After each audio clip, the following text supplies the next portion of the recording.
No, don't, please. No, please, because I'm in a comfortable position. Hey guys, welcome back to my channel. Today I'm going to be talking to you all about my ways of dealing with stress. And the reason being is because lately I've felt very, very stressed. I've got a lot going on in my life at the moment. A lot of things going got a lot of things going wrong, but equally a lot of things going right as well.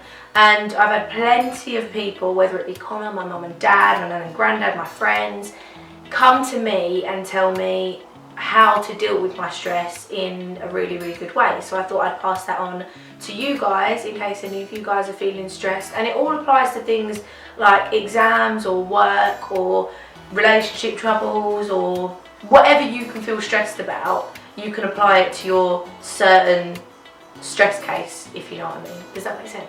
So one of the best ways I deal with stress is I always make sure the area in which I'm working in is stress-free, if you know what I mean. So it's clean, it's tidy, and to be perfectly honest, I am one of the world's worst for having like a messy room or a messy workspace or something like that. But if I'm feeling particularly stressed, the first thing I go to do is go and tidy that place up, and that will be the first thing I want to do and the only thing I'll be able to do to make myself feel a little bit less messy in my head, if you know what I mean. Because I do believe that a lot of what stress is just mess in your head.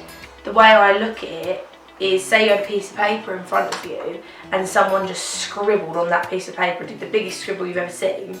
That is really what's going on in your head when you're feeling really, really stressed. So once your area is really clean and tidy, the next best thing to do is make sure you are being really, really proactive in that space. Whether it be your bedroom, your workspace, you know, wherever, make sure you're doing things sort of every hour of the working day to make sure you're being proactive. And that is such a big thing, because when I'm not proactive, if I've got myself into a bit of a rut and I don't do things that are going to benefit me and make me feel proactive, then I get even more stressed, and then I get stressed with myself because I'm like, well, you're not helping yourself because you're not being proactive, you're not trying to make things happen, and then you end up just getting really, really annoyed at yourself, and you don't want that. So you need to make sure you're always proactive. The things that you want, you need to go out and get them. You need to make sure you're working towards your dreams, your hopes, your ambitions, everything, and that does make you feel a lot better, even though you can't see it. So I can relate this point to Connor, for example, because he has been working in a job for about a year and his mind has always been elsewhere on different dreams. His dream is to be a YouTuber, his dream is to be talking on camera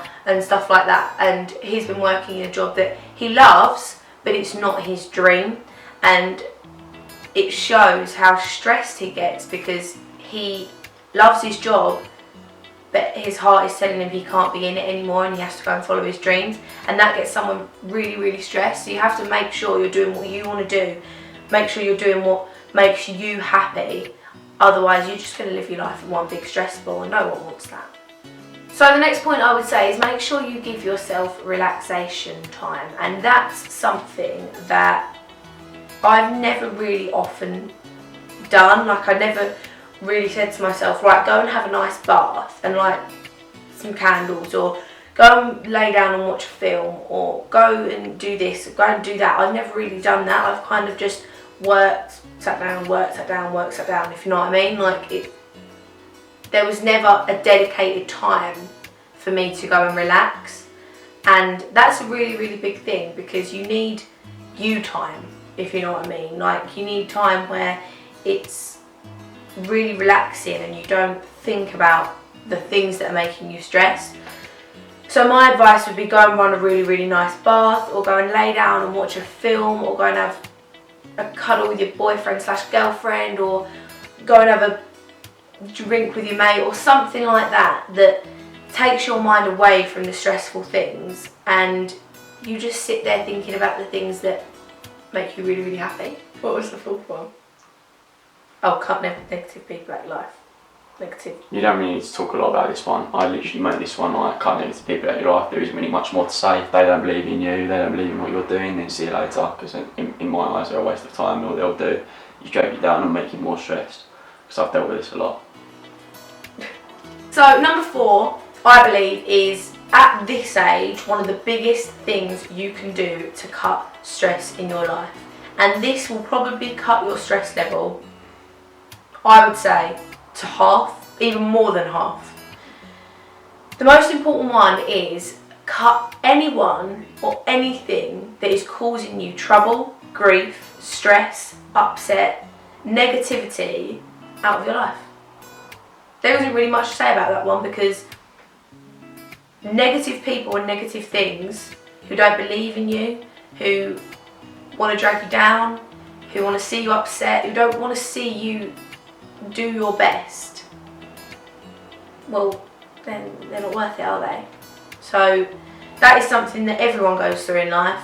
You know, whether you're 6 years old and the bullying preschool, is you call it preschool in England? The bully at preschool is like knocking your ice cream out your hand and not wanting you to have the nice ice cream. Or when you're like 66 years old and there's 2 little old ladies sitting there like, well, my granddaughter's doing better than you and my granddaughter's doing better than you. Like, that is something that everyone in life really, really does struggle with. And one thing that I have learned is anyone or anything that is causing you negativity, causing you to sit there and question yourself or whatever, just cut them out. They don't need to be there. It's not life or death, is it? They really don't need to be there, and they shouldn't be there. And as for negative things,